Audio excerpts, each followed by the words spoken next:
This is Ralph Irvin at the John Wooden Center, Collins Court, where the UCLA Bruins just completed a weekend sweep of number 1 UC Berkeley, number 2 Stanford. Here with a couple players from the victorious Bruins. Big weekends for you both. We'll start Kelly Reeves. Talk about the atmosphere, what it was like facing number 1 and number 2 this weekend. The atmosphere was awesome. Being home, it was really nice. Have a nice home crowd. The crowd was awesome.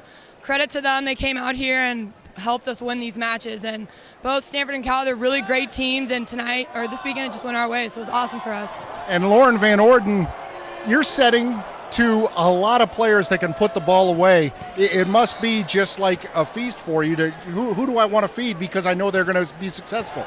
Well, I think you got to find the hot hand, and it helps their attitude when they come down and they're like, "Give me the ball," and it helps. And feeding off their attitude, and sometimes you got to give them a step in the right direction. So. And I imagine that the atmosphere in here just makes them that much more excited to go out and pound the ball. Yeah, we're so lucky to have the fans that we do, and for men's volleyball, soccer, water polo, they all came out tonight, and it just means a lot to us that they're willing to support us. All right, well, Kelly Reeves, Lauren Van Orden, congratulations on the weekend sweep. Good luck next week. Thank you. Thank you.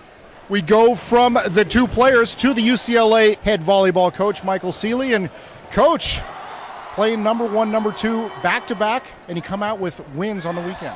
Yes, we did. I don't really buy into the ranking stuff. Cal's an amazing team. They're losing one of their primary players to injury, so they've had to really shuffle in the past couple of weeks figuring out a solution. So I knew that they were going to be, not at their peak when she comes back in 4 or 5 weeks, and they're going to be unbelievable again. And they played with a ton of heart in set 3 and really showed us a lot of our deficiencies we got to work on. But it was a great weekend. I thought we competed well.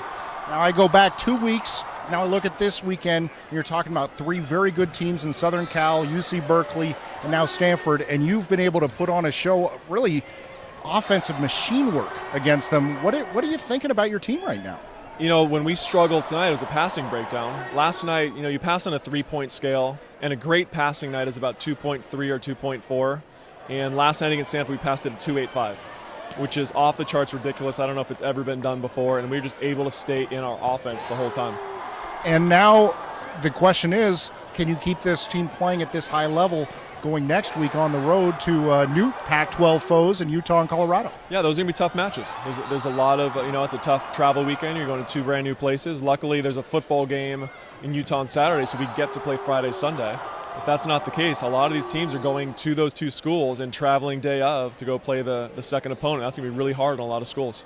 All right, well, Coach, congratulations on 2 very impressive wins. The nation's going to notice this program for sure. Well, as long as we notice ourselves and kind of figure out who we are, that's what we're looking at. All right, well, good luck next week. Again, congratulations. Thank you. That's UCLA head coach Michael Seeley. Once again, the Bruins win Friday against number 2 Stanford and Saturday against number 1 UC Berkeley. Bruins back in action this weekend as they go on the road to take on Utah and Colorado. Of course, for the best news and notes on UCLA women's volleyball, get it all right here at UCLABruins.com.